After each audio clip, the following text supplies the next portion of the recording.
matin. Bon matin.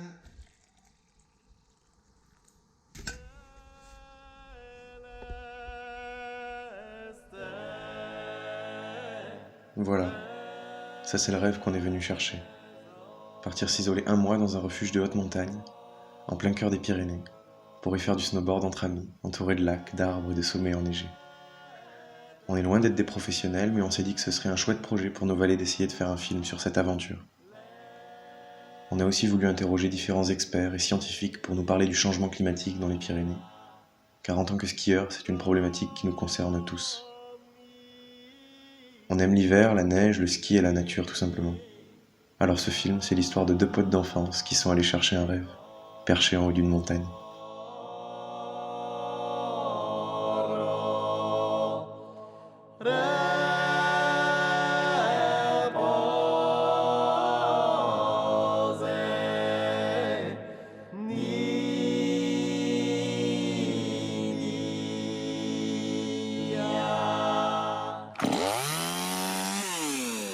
Allez, on se coupe une stère de bois pour un mois.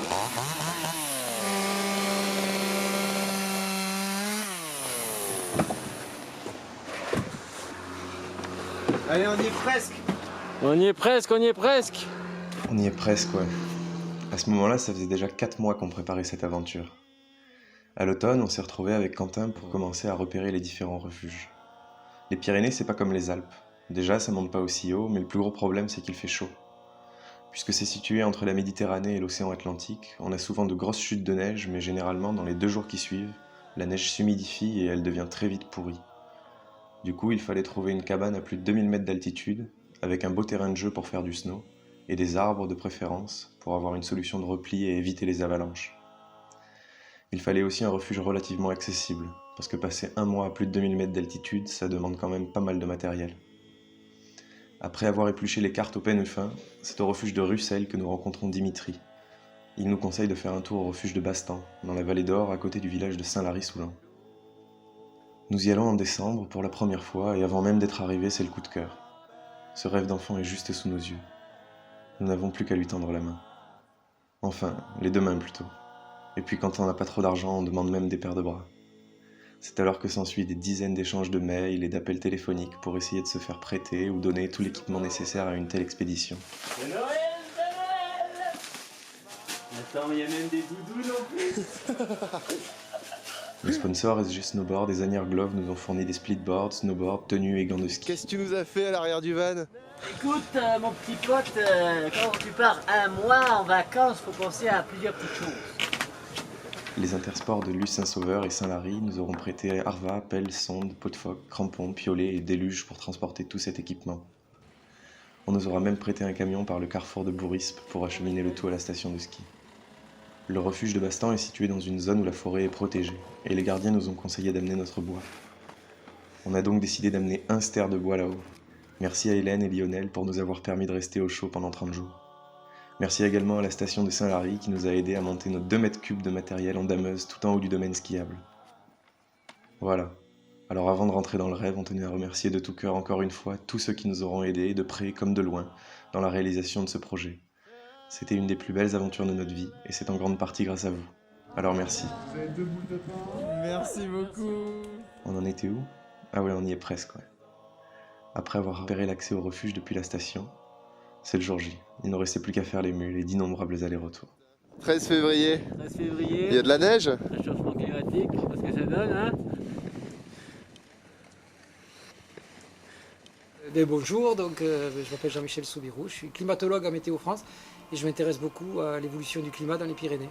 La hausse des températures en France et dans les Pyrénées, elle est bien documentée aujourd'hui. Elle est de l'ordre de 1,5 degré à peu près depuis le début du XXe siècle. Dans les Pyrénées, on a même des séries qui sont un petit peu plus anciennes, au pic du Midi. On s'approche progressivement d'une augmentation de 2 degrés. On sait que les altitudes moyennes dans les montagnes se réchauffent plus vite que les zones de plaine parce que en plus du réchauffement thermique, il y a aussi l'effet lié à la fonte de la neige. Mais les prévisions climatiques, c'est la poursuite de la hausse des températures. Ça va dépendre aussi des efforts que l'on décide de faire aujourd'hui ou pas. Donc, mais par contre, quoi qu'on fasse, on sait que jusqu'au milieu du XXIe siècle, la hausse des températures va se poursuivre, encore 1 à 2 degrés de plus. Et pour les montagnes, donc, ça se traduit par une baisse de l'enneigement. Une baisse de l'enneigement qui va gagner aussi des altitudes de plus en plus élevées. Donc avec un double effet, la neige fond plus vite au printemps, parce que notamment le printemps et l'été se réchauffent beaucoup. Et puis, et on commence à le voir de plus en plus, une baisse aussi de l'enneigement à basse ou moyenne altitude l'hiver, parce que les précipitations tombent sous forme de pluie maintenant, au lieu de tomber sous forme de neige. Et voilà la petite benne. Donc là, la dameuse nous a apporté tout en haut à 2500 mètres toutes nos affaires dans une benne. On a quoi? 2 gros sacs de bouffe, je pense. Un sac chacun d'affaires rempli. 4 snowboards. Un gros sac pour tout l'équipement vidéo. Les luges, les crampons, les piolets, les raquettes. Et peut-être 500 kg de bois. Donc là, on pense qu'il y en a pour au moins 25 sacs remplis de bois qu'on doit emmener de tout là-bas. Et là, le refuge est quelque part dans les bois là-bas, au côté du lac, avec cette magnifique pente toute gelée. Qu'est-ce que tu vas nous exécuter? Après le planter le piolet, le lancer de bâton.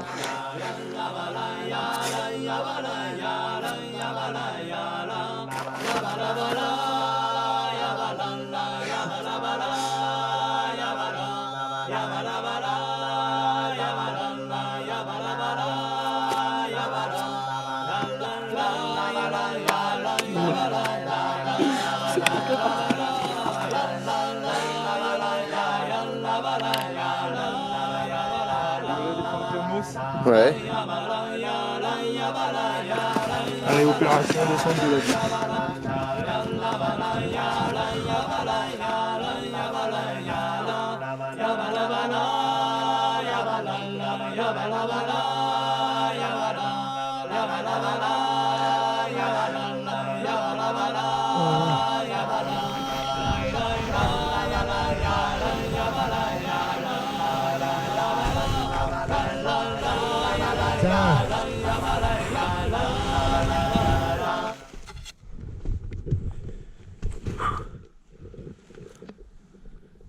On vient de tout là-haut. Et la stère, on ira la chercher demain.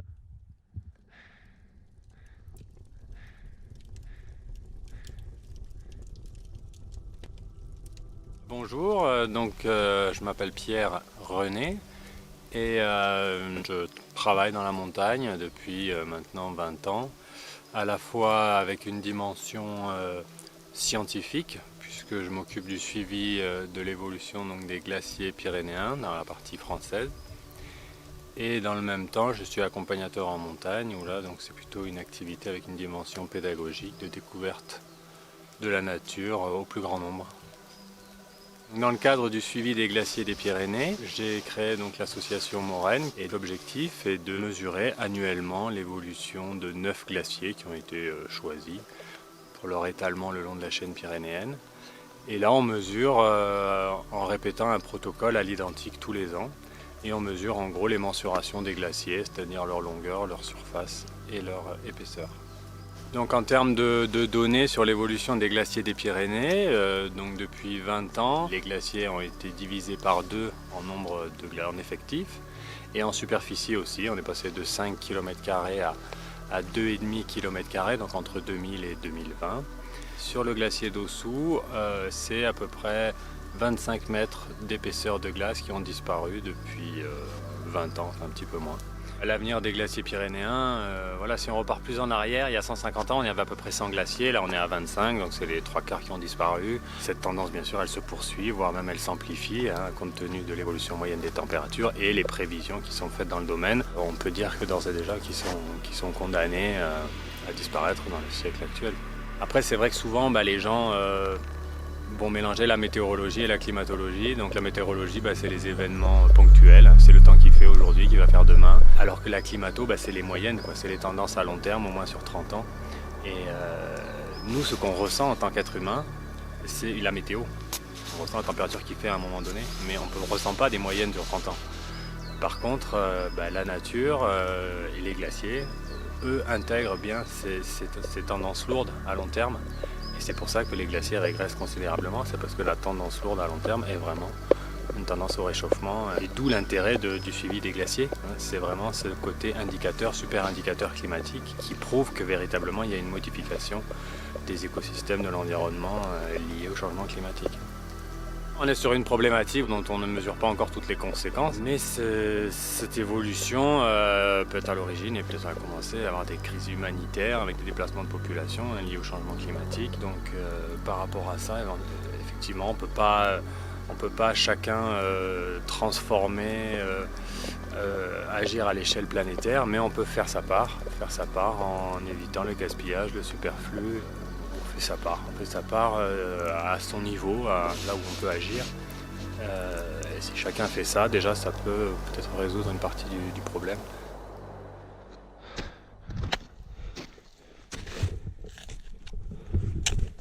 Le jour suivant, en crampons, nous sommes retournés chercher le bois éparpillé dans le couloir. Il nous aura quand même fallu 2 jours et demi pour convoyer notre chargement à bon port. La stère de bois ayant eu été la partie la plus délicate. Voilà bien. Donc après une dure journée de travail, Dur labeur. Hein. qu'est-ce qu'on fait? On profite. On profite. Et puis on va tout de même aller voir ce coucher de soleil. Ah, sur la butte en face du refuge. Après l'effort, le réconfort. Nous voilà enfin installés dans ce formidable endroit à 2200 mètres d'altitude pour le mois à venir. Le confort pourrait paraître sommaire pour certains, mais nous avons pourtant l'impression d'être mieux lotis ici qu'ailleurs. De bon matin. Au coin de la source. Là où on fait aussi la vaisselle. Et oui, c'est une éponge. Une éponge gelée. Les 10 premiers jours furent radieux. Nous en avons profité pour prendre nos marques autour du refuge. On se familiarise avec le matériel, on prend connaissance de l'exposition des versants, du dénivelé des pentes. On explore ici et là, imaginant de futurs itinéraires.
Ok.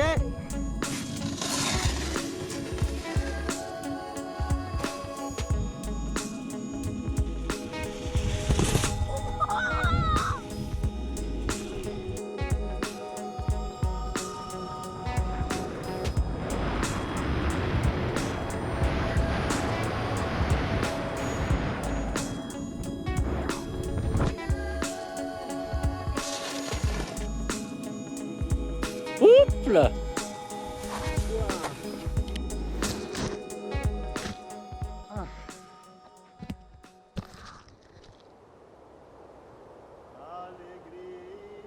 Écouter le chant des oiseaux, contempler le coucher du soleil, se délecter de ces nuits étoilées.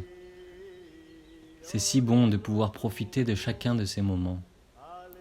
D'ailleurs, Le temps n'a plus vraiment d'importance ici.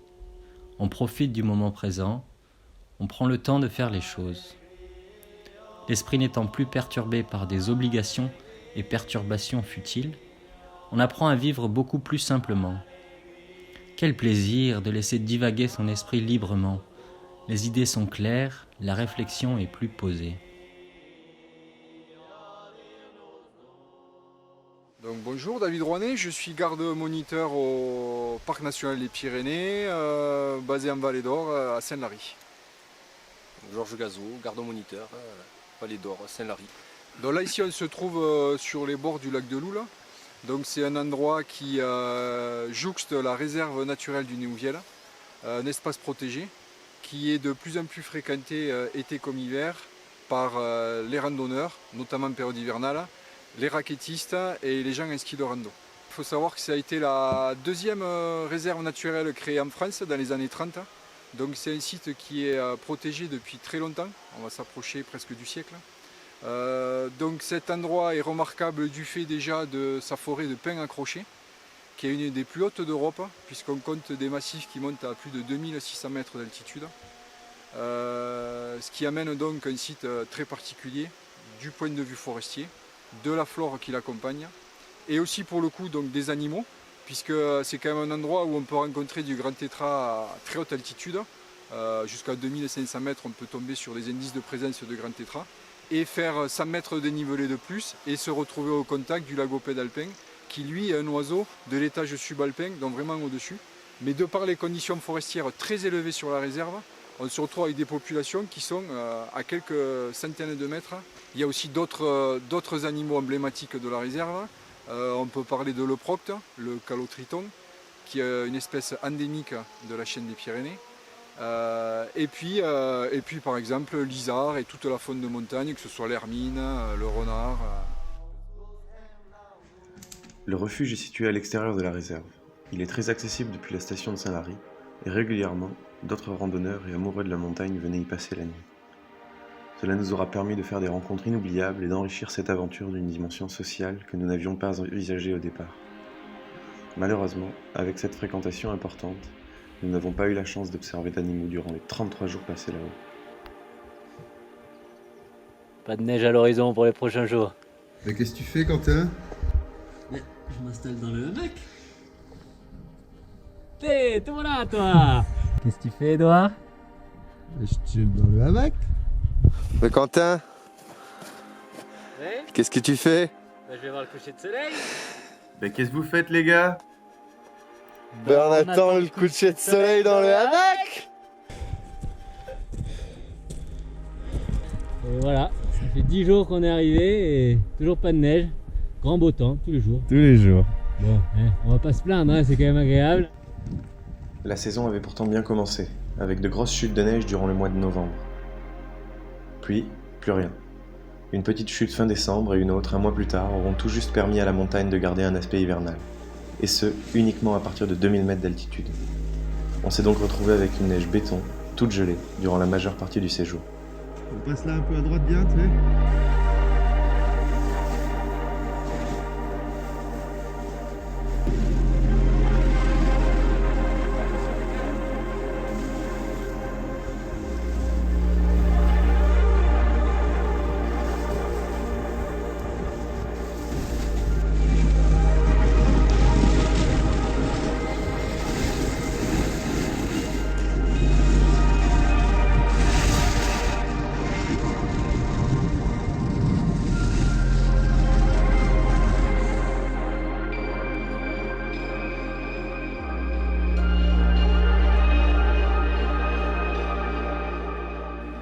Le refuge est spacieux, équipé d'un merveilleux poêle Godin dans la pièce à vivre. À l'étage est installé le dortoir avec une capacité d'accueil dépassant les 10 couchages. En dessous de la terrasse extérieure, une fontaine coule en continu. Unique chose à déplorer alors serait peut-être l'absence d'électricité. De ce fait, nous étions contraints de redescendre au refuge de Loul tous les 4 à 5 jours pour pouvoir recharger les batteries. Temps de charge compris, il fallait compter la journée. Il fait beau, mais c'est bien glacé.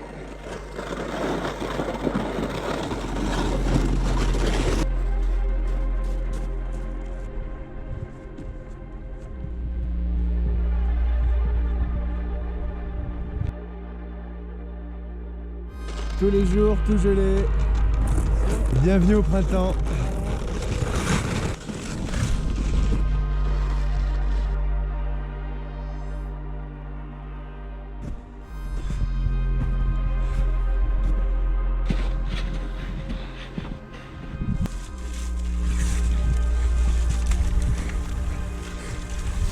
Qu'est-ce que tu fais, Edouard?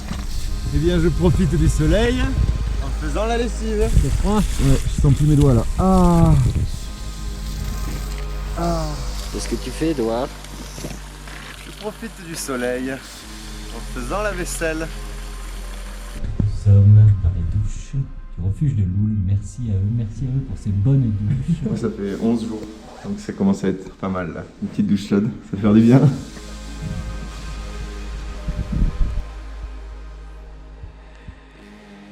Et la routine continue.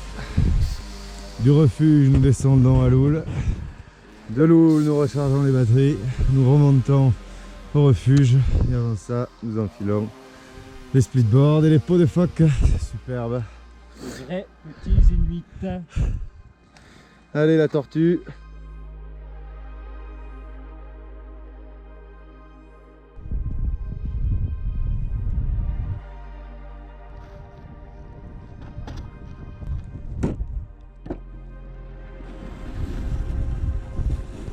Qu'on se le dise, c'est quand même pas la fête tous les jours. Hein. Il y a la neige et le vent, ça caille, il commence à faire nuit. Et on a encore tout ça à ramener au refuge quand elle est là-bas, dans le mal. Nous avons écopé d'une semaine de tempête par la suite, avec des vents à plus de 120 km/h et moins 17 degrés. Heureusement, les copines qui étaient venues nous rendre visite se sont retrouvées coincées 10 jours là-haut avec nous pour nous tenir compagnie. Livraison de vivres à domicile. Superbe. Merci beaucoup.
Merci beaucoup.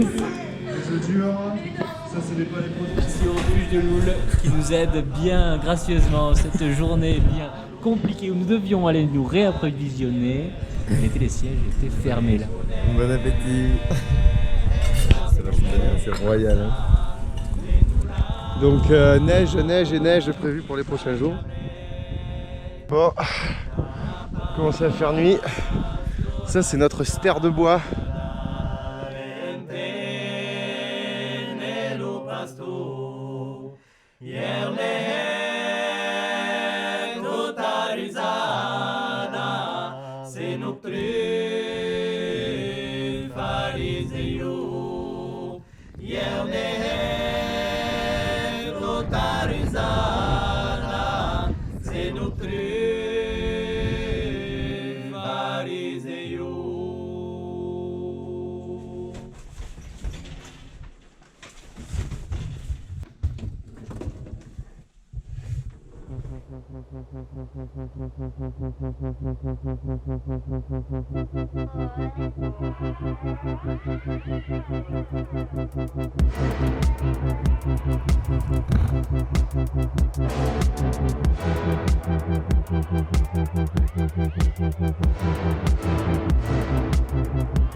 ça serait bien de secouer un peu les chaussures à l'entrée.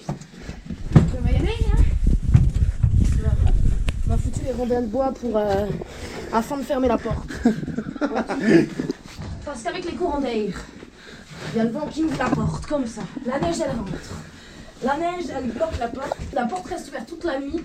Et là, tu te réveilles le matin, t'es sûr que c'est trempé. T'es sûr que t'as de la neige partout. Donc voilà, c'est l'entrée. Il fait un peu plus froid que dans les autres pièces. Voilà. Alors là, c'est l'équipement. Ça, c'est tout l'équipement. Les raquettes, les snowboards, la pelle, les bâtons de marche. Ça, c'est important. C'est important pour les genoux. Voilà. Après, là, il y a les petits porte-manteaux en fer forgé pour la grand-mère. Voilà, on va rentrer dans le salon. Ça, c'est la pièce chaude. C'est la pièce à vivre. C'est là où on se retrouve, des fois pour manger, boire un coup, discuter, faire une partie de cartes. Qu'importe, tu vois, ou juste se reposer. Tu vois, on a accroché les hamacs. Donc voilà. Alors là, c'est le cœur de la pièce, si je puis dire. C'est le poêle. Ça, c'est un godin. C'est un poêle godin. Donc tu vois, ça marche très bien. C'est un poêle à serre, tu vois. On fait la popote là-dessus, on fait tout. Et c'est un godin, c'est du bon matos. Voilà. Ah oui, je vous ai pas expliqué le système de poche. En fait, c'est-à-dire qu'il y a des souris dans la bâtisse. Il y a des souris dans la bâtisse, alors pour pas qu'elles viennent bouffer nos denrées, on a accroché la poche. On a accroché les poches avec des compartiments. Là, on a mis tout ce qui était légumineux secs, toutes sortes de choses. Là, c'est plutôt le petit déjeuner. Bon, mis à part les oignons qui sont là-bas tout seuls, et les patates. À côté, comme il fait plus frais, c'est le frigo. Forcément. Voilà. Ça, c'est simple. Du coup, c'est ici le dortoir. C'est ici qu'on se retrouve pour dormir, pour se raconter des histoires au coucher du soleil. Il y a environ une demi-douzaine de personnes qui peuvent dormir ici. Ça me touche beaucoup cet endroit. C'est un truc qui a dans mon cœur, quoi. C'est un truc. Je suis proche de ce lieu. Je l'entends respirer, tu vois. Cette maison, elle me parle. Je l'entends. Enfin, elle connaît des choses sur moi. Je connais des choses sur elle. On est liés, tu vois.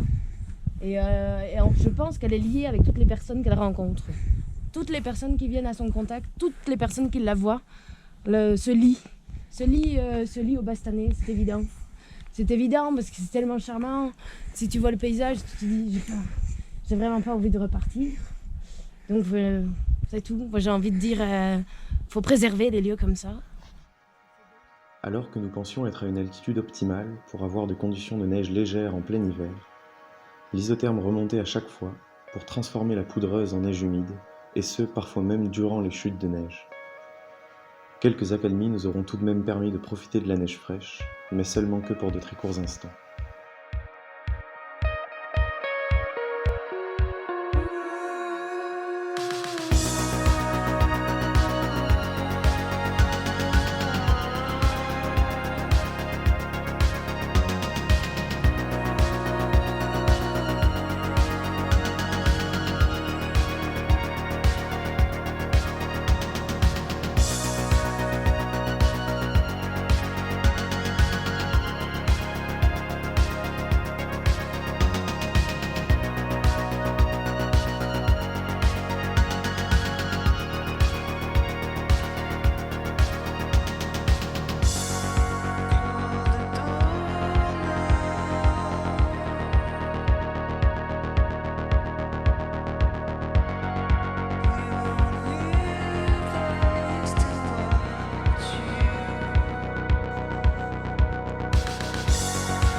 Aujourd'hui, ça fait 23 jours qu'on n'a pas vu une seule voiture et on a profité des conditions météo pour aller se réapprovisionner pour rester une semaine de plus. Donc 2 semaines de plus. 2 semaines de plus. Finalement.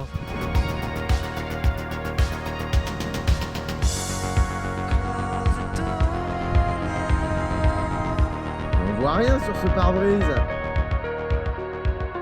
Merci Aurélia.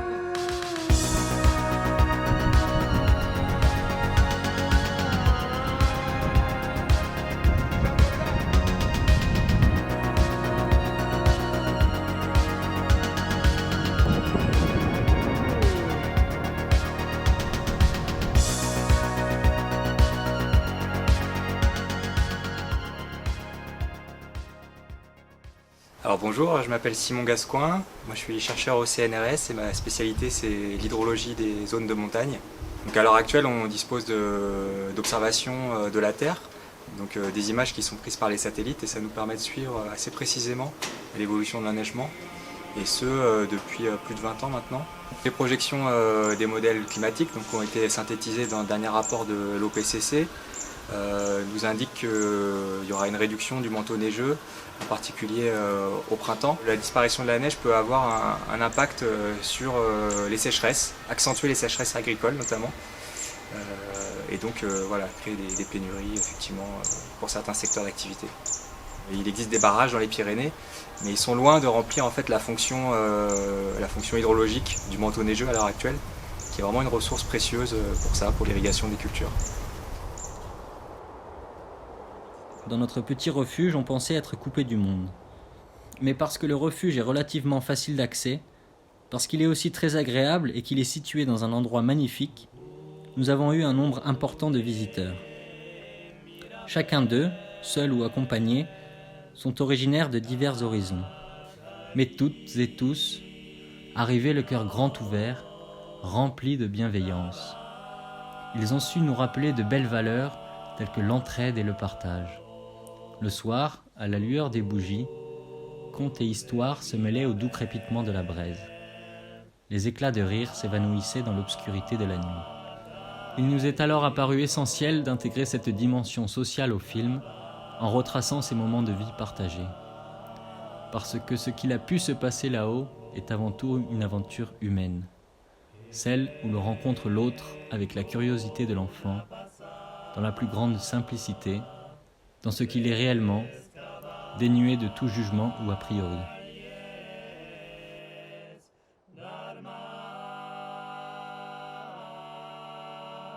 Ce que je recherche en montagne, c'est d'abord la solitude, parce qu'on est dans des espaces où il n'y a pratiquement personne à part des animaux. Observer les animaux, c'est quelque chose qui fait vachement plaisir à voir. Et faire un effort physique aussi qui est assez intense en fonction de ses conditions, de ses envies, sa forme du moment. Et partager un joli moment avec son pote aussi, parce que ça c'est important. On prépare un voyage là pour partir en Patagonie, du coup on vient tester un peu notre matériel d'abord et après nos conditions, notre vie en duo qui va durer une année. Et voilà, et après le summum de la chose, hein, c'est quand même de rencontrer des personnes qui viennent dans des délires un peu particuliers, qu'on pourrait aussi avoir, mais qui donnent des idées à faire. Déjà le truc du silence, quoi, le fait il n'y a rien du tout, il n'y a pas de bruit. Le fait d'être tout seul. Pas tout seul parce qu'il y a toujours des voisins, mais c'est pas grave. Il faut qu'ils soient sympas.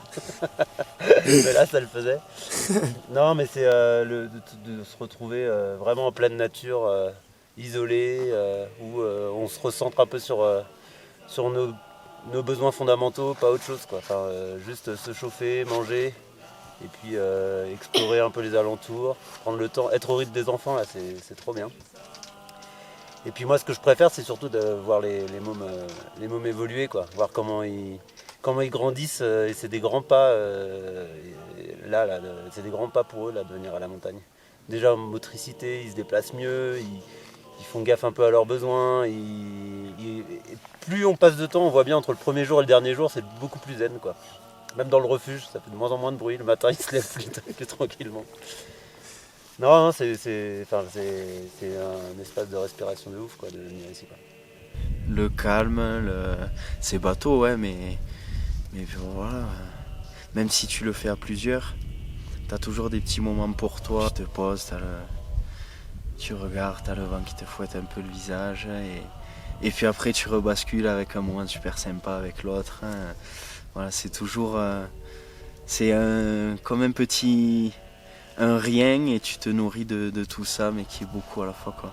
Marcher dans la nature en plein silence, ça me procure une sensation qui est proche de la méditation et du coup un apaisement, c'est vrai, une déconnexion.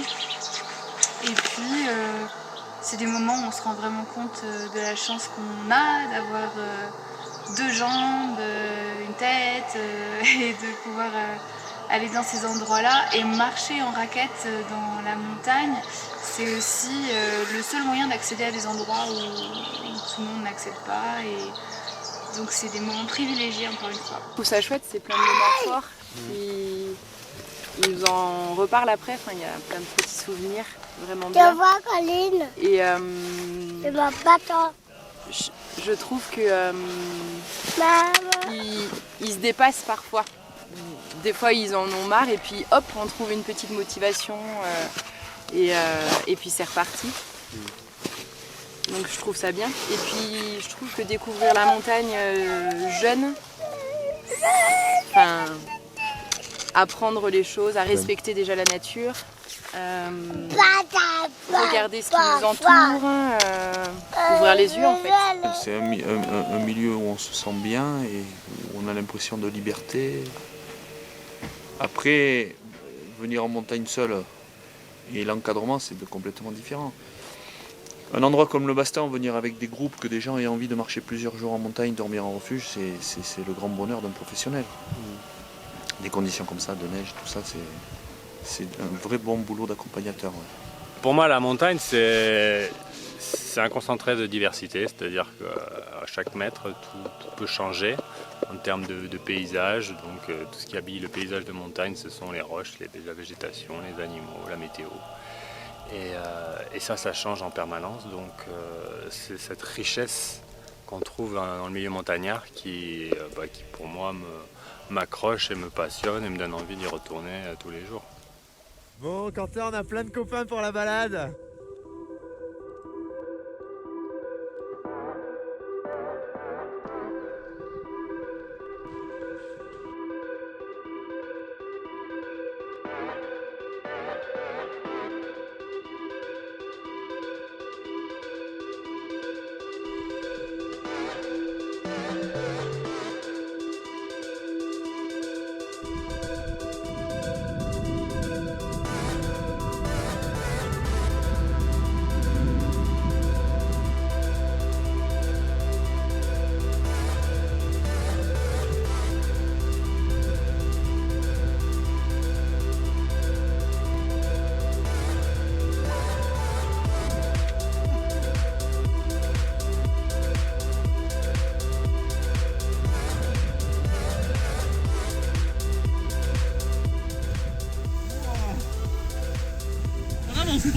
Bienvenue dans les Pyrénées.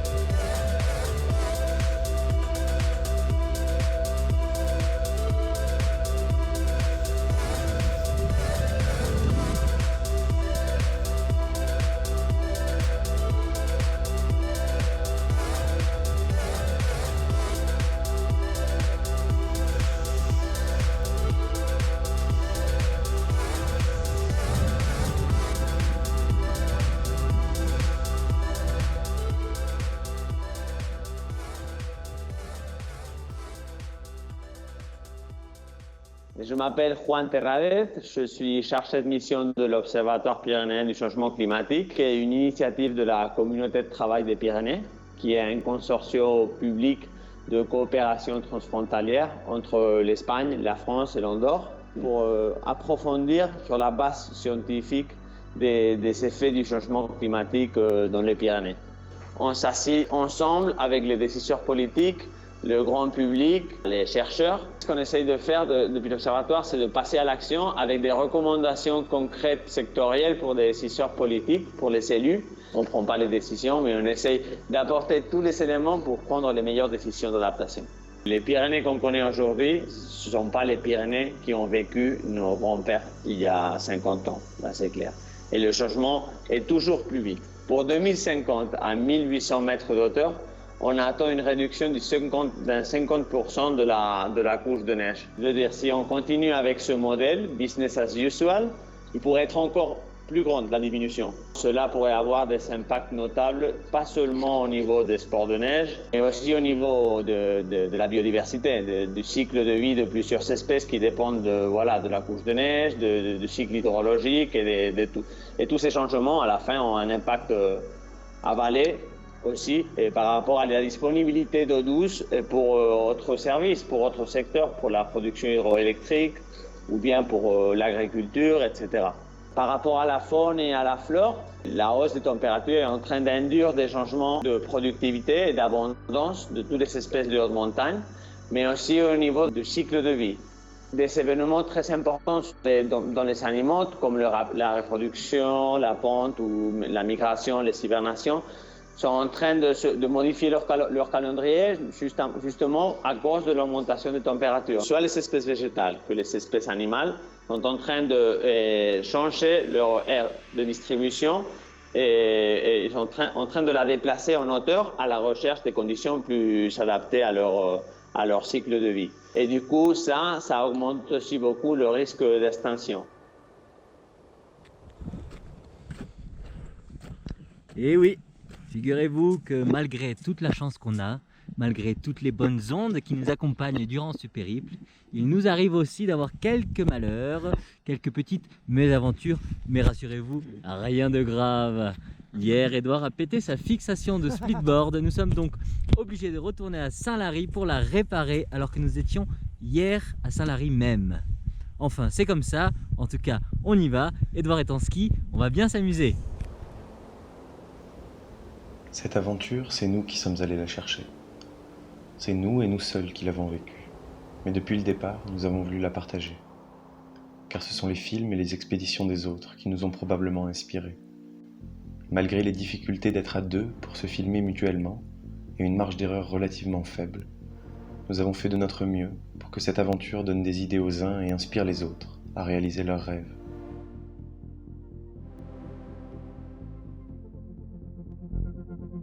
La montagne est un environnement hostile.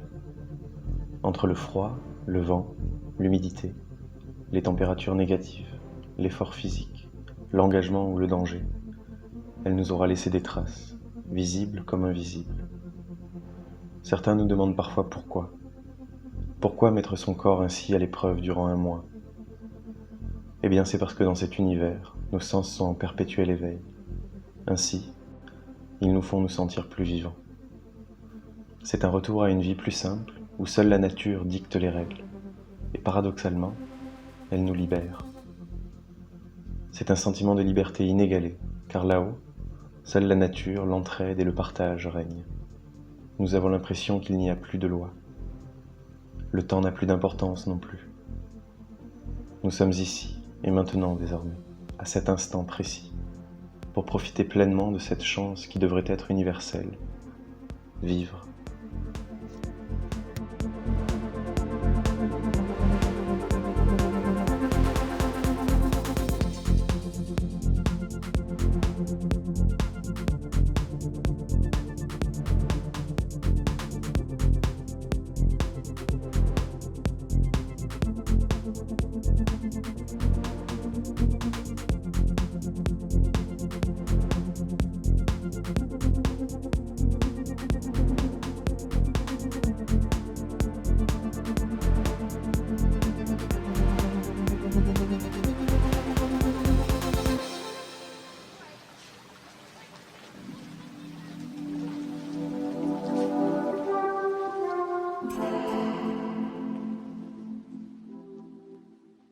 Malheureusement, cette impression de liberté nous a vite été arrachée. La crise sanitaire mondiale nous a rappelé à l'ordre en écourtant notre séjour. Et le 17 mars 2020, après 33 jours passés dans ce petit refuge, nous avons été contraints de quitter notre rêve pour nous confiner dans un tout autre environnement.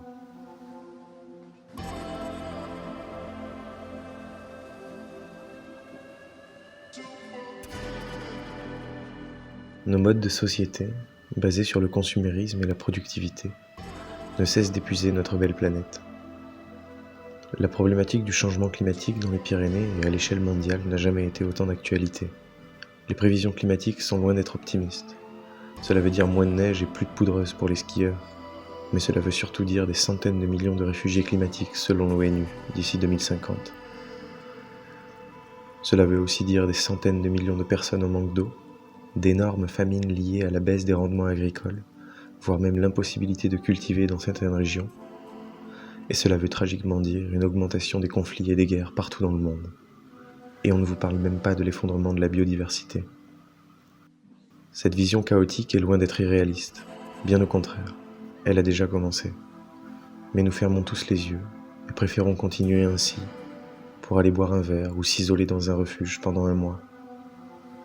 À défaut de changer le monde, on peut au moins prendre en main son existence. Pour essayer de limiter les dégâts, il faudrait dès aujourd'hui changer drastiquement nos habitudes, notre consommation, nos manières de vivre, tout en appelant nos élus et nos gouvernements à aller dans ce sens. Il est déjà probablement trop tard. Et alors, pourquoi pas essayer ?